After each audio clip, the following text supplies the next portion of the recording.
India की history में पहली बार एक बहुत बड़ा इवेंट हुआ यानी कि G20। और साउथ एशिया में इंडिया पहली वो कंट्री है जिसने G20 को होस्ट किया। अब इस इवेंट के क्या टेक अवेज हैं और क्या कुछ इंडिया को मिला है इस इवेंट के जरिए, वो जानने की कोशिश करेंगे। सबसे पहले हम बात करेंगे इंग्लिश की जो हमारी एडिटर है आशा मैम, और ये जानने की कोशिश करेंगे कि इस इवेंट के टेक अवेज क्या है। मैम, मैं आपसे जानना चाहूंगी कि अभी जो है इंडिया में शेख सलमान की प्रेजेंस है और काफ़ी विजुअल सोशल मीडिया पे देखने को मिल रहे हैं। तो how can you see this panning out और क्या मैसेज मिलता है इससे? 2 बातें हैं, शेख सलमान जो हैं वो पहले तो G20 उन्होंने में शिरकत करी उन्होंने और उसके बाद उनका जो है बायलैटरल दौरा शुरू हुआ। आज से उनका बायलैटरल दौरा शुरू हो गया है, तो और मोर फ़ोकस्ड है हम उन पे आज से। इंडिया और सऊदी अरेबिया की जो जो कोऑपरेशन है वो बहुत ऊँचे लेवल पे, उसको स्ट्रैटेजिक पार्टनरशिप बोलते हैं। हम डिफेंस में, इकोनॉमी में, ट्रेड में, सब में कोऑपरेट कर रहे हैं और दोनों को एक-दूसरे की शदीद ज़रूरत है। हमें इन्वेस्टमेंट चाहिए, हमारे बहुत सारे लाखों लोग, मुझे नंबर याद नहीं एग्ज़ैक्टली, बहुत सारे लोग हमारे वहाँ काम करते हैं। तो उनकी सिक्योरिटी चाहिए, उनका वेलफेयर चाहिए और आज मिस्टर मोदी ने स्पेशली एमबीएस जिनको बोलते हैं हम, प्रिंस क्राउन प्रिंस को, उनको थैंक यू बोला कि आप इंडियंस की बहुत अच्छी तरह से देखभाल कर रहे हैं वहाँ पे। उन अब ये जो हिस्टोरिक इवेंट था, हम कहते हैं कि जो त्योहार यहाँ पे मनाते हैं, त्योहार की तरह मनाया गया। टॉप लीडर्स यहाँ पे आए, तो क्या लगता है कोई टॉप 3 लीडर्स के नाम बताइए जिनको बहुत ज़्यादा लाइमलाइट मिली?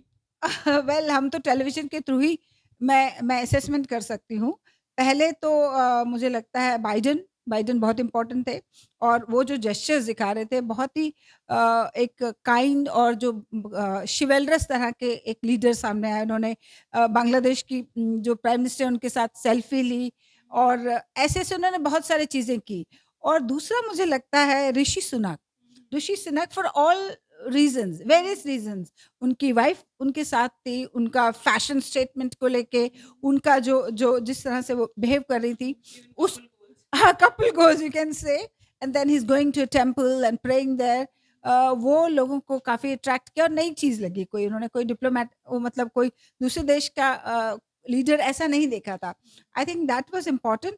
और तीसरे नंबर पे अगर हम ट्विटर ट्रेंड्स पे जाएँ तो जॉर्जिया मेलोनी, इटली की प्राइम मिनिस्टर, बहुत यंग है वो, 46 और समथिंग, वो बहुत पॉपुलर रहीं, उन पे तो काफ़ी मीम्स बने और काफ़ी नेटिज़न जो थे वो काफ़ी खुश थे उनको देख के। वो बहुत खुश लग रही थी, वो जिसे कहते हैं क्यूरियस लग रही थी जब वो अंदर घुस रही थी इनॉग्रेल फंक्शन के लिए, तो उनकी नज़रें चारों तरफ जैसे वो कोई नई दुनिया देख रही थी। आई थिंक ये 3 काफ़ी पॉपुलर रहे लोगों के परसेप्शन में।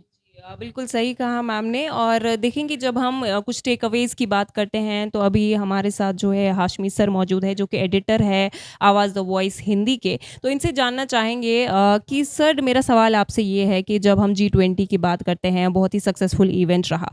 तो अभी इसमें कॉरिडोर की बात हुई, डेवलपमेंट की बात हुई, तो किस तरह से इस पूरे इसको आप देखते हैं? देखिए, पहले तो हम एक घटना का ज़िक्र कर दें। मार्च 2021 में एक घटना हुई थी।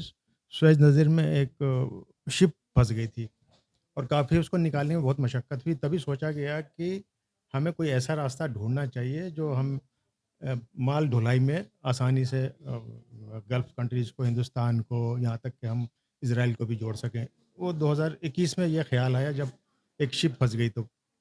उसके बाद फिर अभी हिरोशिमा में जनवरी में एक मीटिंग हुई। उसके बाद उन्हें तय हुआ कि G7 की मीटिंग हुई थी उसमें हिरोशिमा में।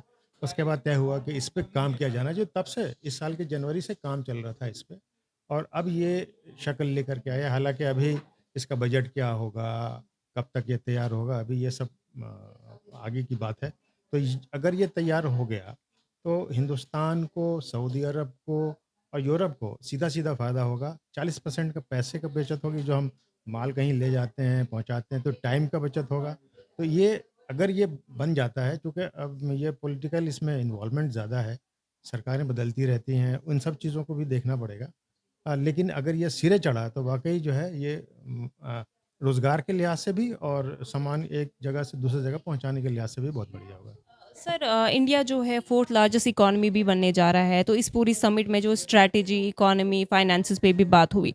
तो इंडिया का जो डेवलपमेंट पर्सपेक्टिव है, उसमें इन चीज़ों पे बात हुई, तो उस ग्रोथ को आप किस तरह से देखते हैं? देखिए, ये जो मैं कॉरिडोर की बात कर रहा हूँ, इससे बहुत बड़ा डेवलपमेंट होगा। रोज़गार की समस्या सारे देशों में है, अमेरिका से लेकर के भारत और दूसरे जो कंट्रीज़ है, सब जगह पे।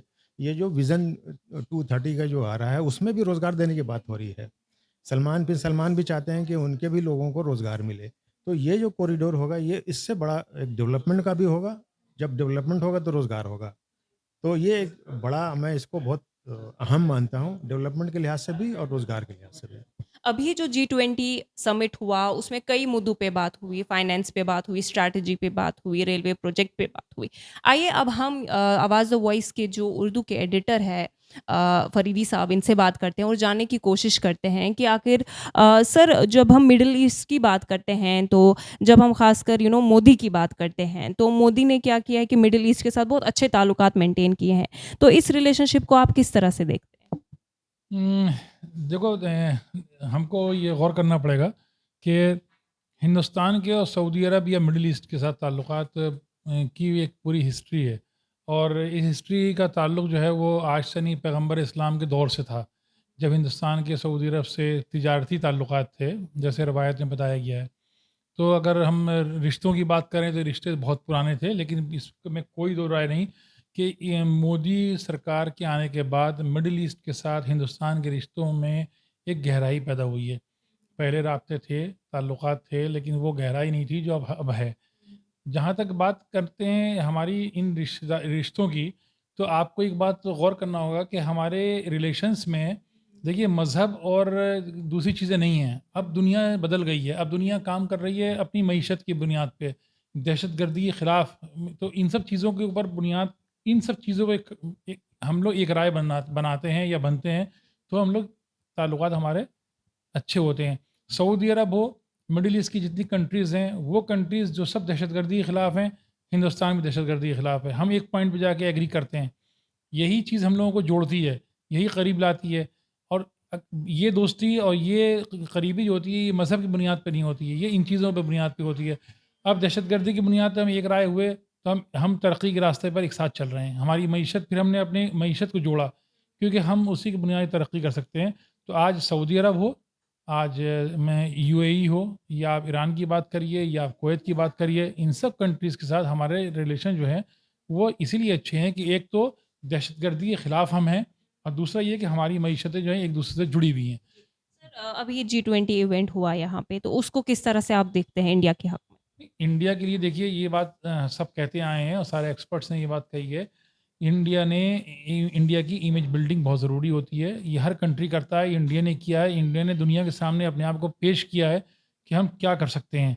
हम एज़ ए लीडर, हम एक प्लेटफ़ॉर्म के ऊपर 20 कंट्रीज़ के लीडर्स को इकट्ठा कर सकते हैं, और दुनिया के बड़े से बड़े क्राइसिस के ऊपर हम उन सबको एक राय पे ला सकते हैं।